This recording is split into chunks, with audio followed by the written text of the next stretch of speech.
The day I started my period changed my life forever.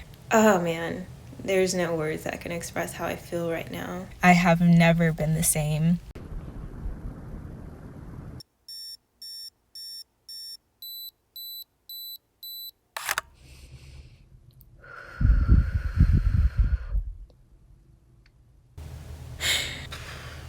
It's so dreary and like rainy today.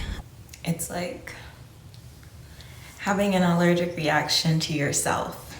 I had such a negative experience with birth control in the past, and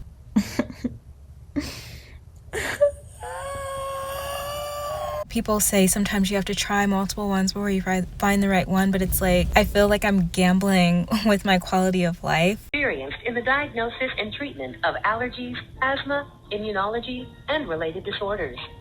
Tomorrow, actually, I'm supposed to have allergy testing, and they're supposed to like test me for like certain autoimmune disorders, but it's the way my chest feels so heavy. Like literally, physically. I may have to cancel because I think I'm gonna get my period tomorrow. I don't know what that's about. I don't know why I feel like that. I don't feel like that's normal. It's just such a privileged statement for people to say things like real growth comes like outside of your comfort zone. I've been uncomfortable my whole life. An illness can sometimes create codependent relationships. Basically telling people like it's wrong to seek comfort. You're dependent in ways that really limit your autonomy as an adult. It's just something for me that at my age, it's very, very humbling. And honestly, like during this time, I just start to question like everything, the meaning of everything. It just gets really sad really quickly. And I try to remind myself that this is the hormones, it's not me. It's just a little overwhelming. I am actually a very positive person, and I like to find the beauty in life. That's who I am. And this just kind of robs me of who I am for a moment. But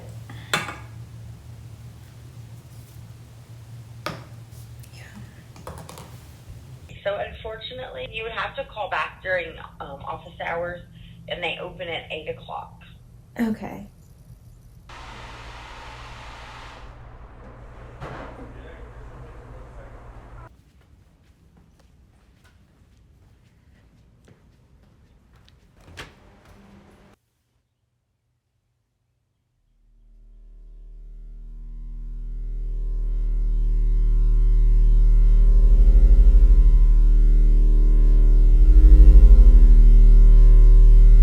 I just sent a super rambly text to my boss, letting her know I woke up this morning with cramps.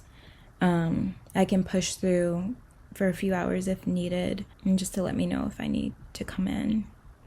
I just feel so bad. I feel like trash. I feel like just a horrible human. I always assumed that they would think I was lying. The doctor, she was very nice.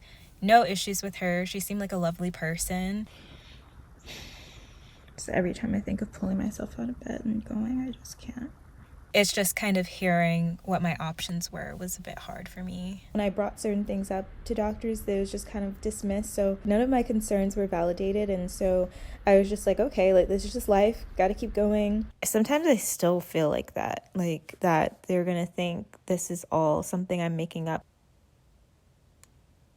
I work very hard to maintain a healthy diet and to treat myself naturally. I put in so much effort. It consumes so much of my time and energy. And to have all of that go down the drain with one bad reaction to something.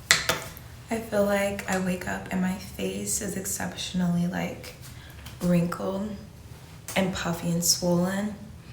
Like this doesn't even look like me, like how I know that I would naturally look. At the time, I really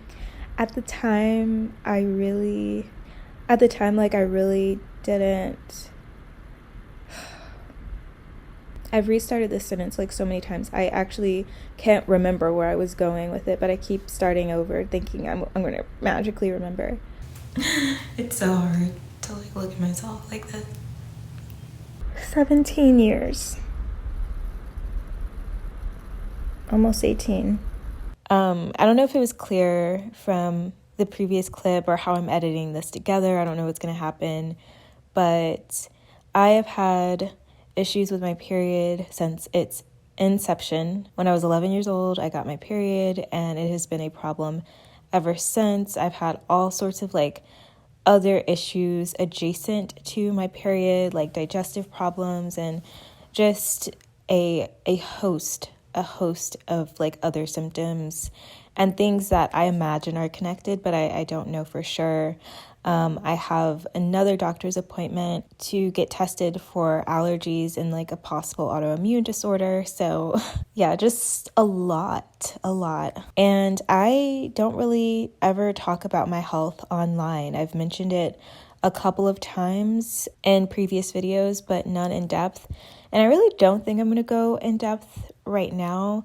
And it's not even solely because I am uncomfortable with sharing, but because I just don't have the energy to get into all of it. It's a very long medical history, and it leaves me with more questions than answers. So I actually don't have a lot to share at this point. I've had 3 different doctors tell me they believe that I have endometriosis based on my symptoms, but unfortunately I can't know for sure without having surgery. So I'm exploring that possibility. I don't know. I feel like I just said a whole lot and said nothing at all. A lot of times, I can't even create content during this time because my life's just such a mess. I will have literally no value proposition. I guess I feel like being who I am in this world, being Black, being a woman, being somewhat average looking, that I have to be exceptionally talented or showcase exceptional skill or have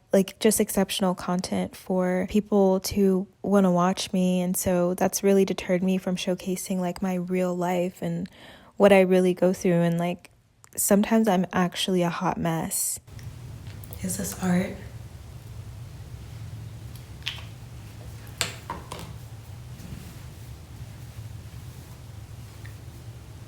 So originally I was going to read off all of these statistics regarding women and reproductive health issues and just health in general. But then I realized because so many women are affected by this, chances are many people watching are a part of this statistic and are also aware of these statistics.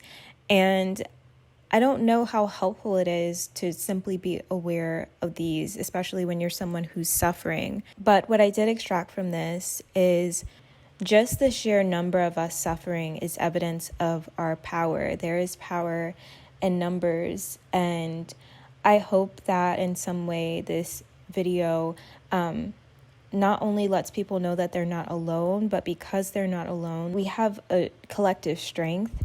And I don't believe that our issues will go unnoticed and uncared for forever. What I will tell women is to be really caring and understanding of other women. So many women suffer in silence. It was years and years and years before I ever discussed with anyone outside of my immediate family what I went through. And what happened when I did start letting people know, hey, this is what I go through, this is what I deal with, I found out so many women experience the same thing. Or I had a friend I was telling about my condition and what I go through, and she was like, wait, I might have that, because I didn't know that was not normal. And so just talking about it and, being more open helps us. And I think also it allows us to care for each other in spaces where we're not cared for. A lot of women don't work in healthy environments that account for the fact that many women go through this. Literally only this year did I apply for disability accommodations at my job because of my reproductive health issues. And thankfully, I was able to receive accommodations. But so many women aren't able to do that or don't have that, a job that allows for that, or are too ashamed to ever say anything, because for the longest time I fell into that category. I thought I just had to push through. I was worried that I would be judged. I remember hearing managers talk about a woman at my job who was on maternity leave, and they talked about it so negatively because they had to quote unquote pick up her slack. And I remember thinking to myself, there's no way I can like apply for disability accommodations or even like FMLA, because this is how they'll view me. Like if they are viewing this woman this way just because she, is pregnant, which is like one of the most natural things in the world, like how will they view me? Like they'll probably just think I'm making it up, or, so I just need to come to work, even if I'm in excruciating pain, to prove that like I'm not just making it up. Like if I can't make it through the day and I really can't do it, at least they'll be able to see on my face how much pain I'm in.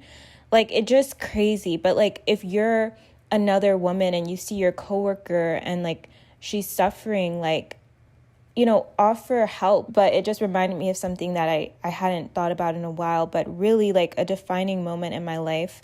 A core memory that I have is I was working on a job where I was tremendously sick, like probably the sickest I've been in my life. I could barely make it through the day. I remember waking up some mornings and like collapsing in the shower, or not hardly being able to stand while brushing my teeth, just feeling very weak and having all sorts of digestive problems. So I wasn't able to eat properly. I just felt like I was going into this job that was incredibly difficult, involved customer service. So I was dealing with people's problems all day while being in so much pain. What was worse is that like no one seemed to notice. Like there was no one around me that ever stopped to ask if I was okay. And I was trying so hard to put on a good face, but I think it was still a little obvious that something was wrong, but no one ever made any mention of it or anything at all. And I remember I had this one coworker and I was having just trouble just like standing and like just dealing with the pain. And I kind of like crouched down for a second, and she like asked me if I was okay and told me I didn't really look that well. And I was like, yeah, like it's just I've been dealing with this and, pain and stuff. And she was like, yeah, no, like I've, had similar experiences. She was like, please, like I will literally cover your shift. Please go to the hospital, like go to urgent care, do whatever you need to do. She was like, if you're okay with it, like I will literally cover your shift. Like don't feel bad at all. Like go get help. And that was like the first person to ever like do that and prioritize my health. I mean, even more than I had done for myself. So I just say that to say, like, I hope this video, it's not to like garner any sort of pity for myself, but I think just being honest about what I go through, and like, I just want like more women to like be there for each other and know that so many women are suffering silently, and someone doesn't have to like speak up or say something for us to act as though people could be going through something that we don't know about. And just being compassionate and making space for people to be imperfect, making space for people to not always be on top of everything, making space for, people to be having a hard time. I aim to be the type of person that does that. And I've thankfully been in spaces with people who have done that for me. And I just hope to spread that mentality and hope that we can just care for each other a bit more. If you're going through this or know someone who is, you're not alone, they're not alone. Through collective care, we can find healing. I heard something somewhat profound a couple months ago. I was listening to Melissa Harris Perry on NPR, and she was having a conversation with like another journalist about self-care, and she mentioned that she doesn't believe in the concept of self-care. And at first I was like, where is this going? And then she said she feels like if someone is at the point where they need care, it's unethical to expect people to provide care for themselves. Like they should have people in their lives who are able to extend care. That she instead believes in self-maintenance. But once it reaches the point where you need care, like that's something that should be provided by the community. Like we should care for people.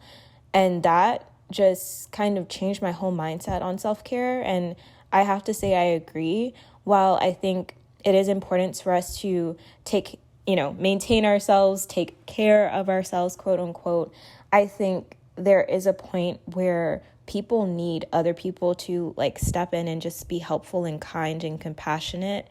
And as much as we promote self-care, I think there has to be a concept of like community care, just being there for other people as well. It doesn't mean like depleting yourself. I think the idea is that no one should have to reach the point where they're depleted, because there is kind of this collective cycle of just caring for one another and being compassionate and being kind and being understanding, and just creating space for people to even take the time to like, you know, maintain themselves, giving people the space and time to maintain themselves because they have the energy to do it, because they know there is a community of people that like actually cares about them. So yeah, I didn't really go into this video with like an intention in mind, but I think if anything, that's like what I hope people will take away from it. All right. Bye.